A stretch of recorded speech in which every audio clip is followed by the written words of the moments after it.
Being an NFL star brings you a lot of fans and a lot of haters. Doesn't take a scientist to know that Tom Brady's a cheater.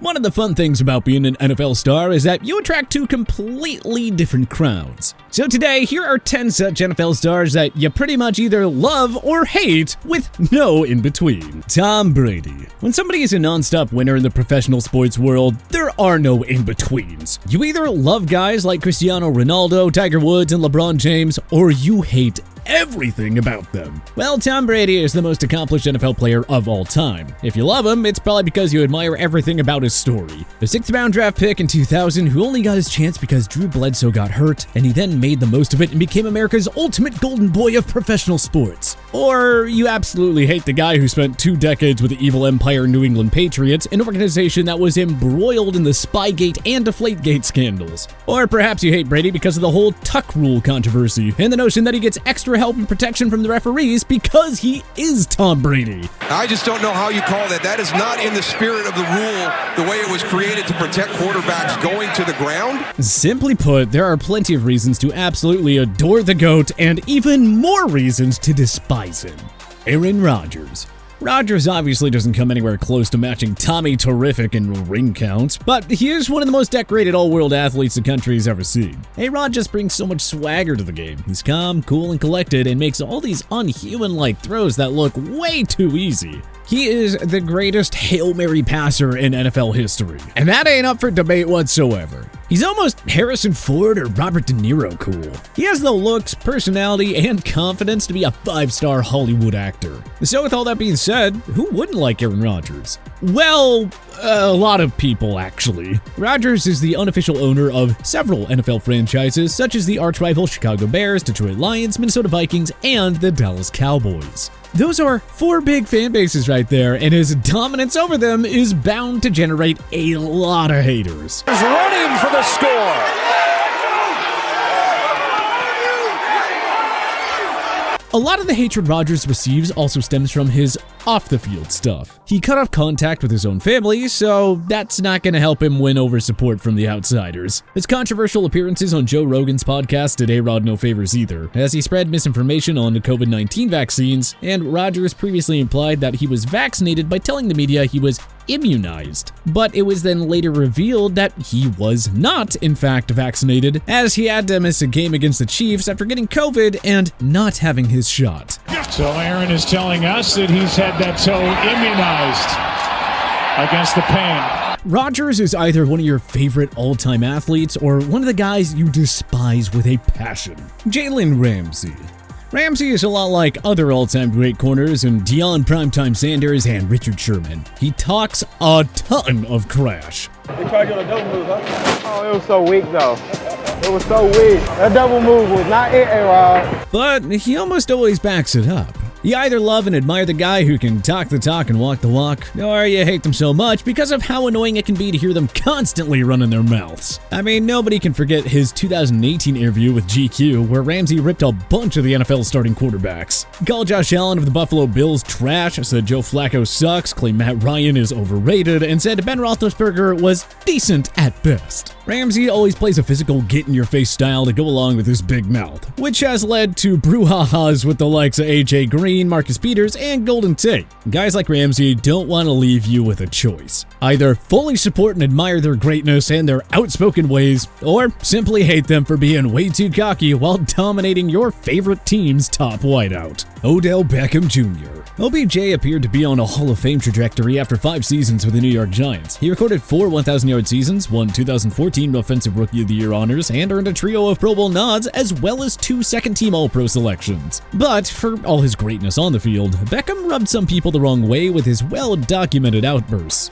No one can forget his intense battle with then Carolina Panthers corner Josh Norman in Week 15 of the 2015 season, or the whole net-kicking fiasco. Or maybe you loved Beckham for being fiery, passionate, and simply wanting to win. The poor guy only went to the playoffs once in his 5 seasons with the Giants, and had a frustrating 3-year stint with a Cleveland Browns team that absolutely failed to utilize his talents. Beckham fans couldn't have been any happier for him though when he he joined the Los Angeles Rams in the midst of the 2021 season following his release from the Browns. And of course, Beckham went on to win a Super Bowl 56 ring with the team that finally gave him a proper chance to shine. Love him or hate him, football is that much more entertaining with Odell Beckham Jr. One way or another, he's gonna entertain ya. Tyron Matthew. The Honey Badger is one of the ultimate feel-good stories in the NFL. With his parents absent from the picture, Matthew is raised by his grandparents and later his aunt and uncle. At 5'9" and 190 pounds, there are some serious questions about his size and ability to shine at the NFL level. But the Arizona Cardinals took a chance on Matthew by taking him in the 3rd round of the 2013 draft, and the move paid big-time dividends. Matthew emerged as a Pro Bowler and was instrumental in helping Arizona reach the 2015 NFC Championship game. The underdog story, his all-pro caliber play, and his intensity have made Matthew one of the NFL's most beloved players. Or perhaps you hate him because sometimes he can be a little too intense or outspoken. Matthew has not been shy in speaking what's on his mind. He was controversially penalized in Super Bowl 55 for engaging in trash talk with Tom Brady, and if you're a Brady fan, and many of you are, nobody disrespects the GOAT. Right? Matthew, who played a huge role in the Chiefs' Super Bowl 54 championship, had his heel turn when he called KC's fan base toxic during the 2021 season. He made it clear that he wasn't super thrilled about departing the organization as a free agent in 2022. Big talkers and fiery players garner plenty of love and hate. Mr. Matthew is certainly no exception to that rule. Gardner Johnson. Gardner Johnson has a special way of getting under the skin of his opponents. This makes him the perfect example of a guy whom you'll love if he's on your team, but hate when you're playing against him. Nobody can forget the 2020 game between the New Orleans Saints and Chicago Bears, where Gardner Johnson baited Javon Wims into punching him. Wims ended up getting ejected for the incident. So Bears fans then and there had a new player to dislike in CJ. And you may recall Gardner Johnson and Tampa Bay Buccaneers running back Leonard Fournette getting into it after their 2021 game at the Superdome. Or what about the rematch in Tampa where Chauncey taunted Brady following a defensive fumble recovery? Gardner Johnson has become a fan favorite in New Orleans for his personality and his ability to irritate his opponents. But a contract dispute led to him getting traded to the Philadelphia Eagles in 2022. So how many Saints fans still like him? Also, the Eagles are one of football's most despised teams. And now they have Gardner Johnson to help you hate them more. Ah well, go ahead and love everything about him, Eagles fans. He is going to be a joy for you, but not for your opponents.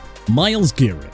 Let's face it, Garrett will always have a plethora of haters due to the incident with Pittsburgh Steelers quarterback Mason Rudolph during a 2019 game in Cleveland. At the end of the game, with a Browns victory clinched, Garrett engaged in a heated altercation with Rudolph. The number 1 pick of the 2017 draft lost it by ripping off Rudolph's helmet and swinging it right at his head. Now thankfully, Rudolph avoided what could have been a horrifying injury, but Garrett was suspended for the rest of the season. And he gained a ton of hate as a result of all this, not just from opposing fans, but also from Browns supporters who felt he let his team down.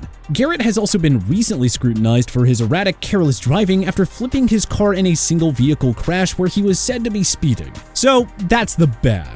But there is also plenty of good to Myles Garrett, like his play on the field, as he quickly has become one of the most dominant edge rushers in the league. And he was one of the most successful early draft picks that the Browns had seen in a long while. But he also does a lot of great things off the field, like donating and assisting to the Waterboys organization, which works to provide clean, accessible drinking water to those in need. Add it all up, and there is a lot to love, as well as a lot to hate about the Browns' defensive end. Which side of the fence do you fall on?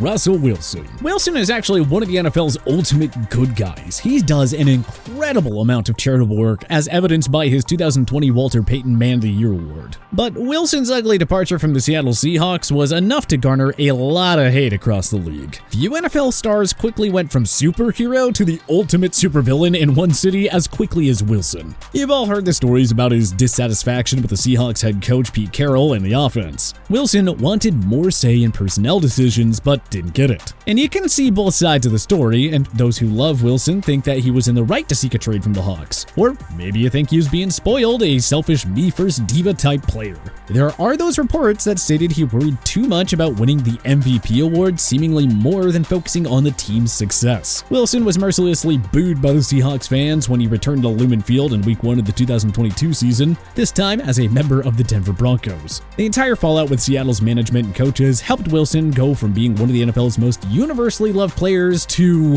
one of the most polarizing. Tyreek Hill. Hill has been in quite a bit of trouble with the law, including an arrest in college for a domestic violence case involving his girlfriend, and then there's the whole alleged battery that resulted in his son's broken arm, and all the scathing information and audio recordings that followed, leading to an NFL investigation into the matter, but no suspension. But of course, in the pro sports world, so many people are willing to overlook a player's troubled background. The Chiefs did it by drafting Hill in 2016 and by giving him an extension following the alleged battery in 2019. If you still like Hill after all of his off-the-field issues, it's probably because he's one of the NFL's elite receivers. He was pivotal in helping the Chiefs win Super Bowl 55, and his move to Miami has turned the Dolphins' offense into one of the league's most potent attacks. He also has a way of making the game look so fun with his flashy style of play and his somewhat goofy attitude. Although you probably don't appreciate his peace sign touchdown celebration if he's ever hit your favorite team's corner with it. Either way, love him, hate him, but not both.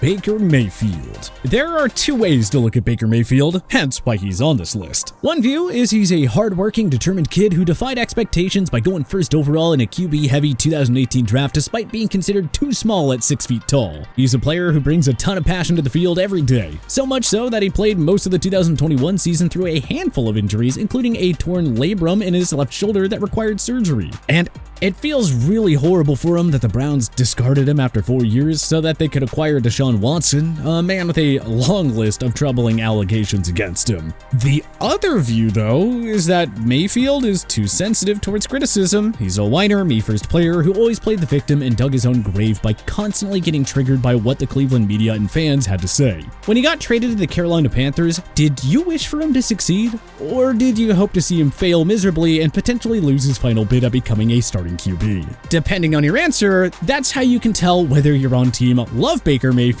or team hate Baker Mayfield. But which current NFL player do you love the most, and which one do you hate the most? Join us in the comment section below. If you like this video and learned a thing or two, clicking the like button helps out a ton. And hey, we appreciate it. If this is your first time coming around to TPS though, subscribing is a great idea because we put out videos like this every single day. But as always, thanks for watching and we'll see you guys next time.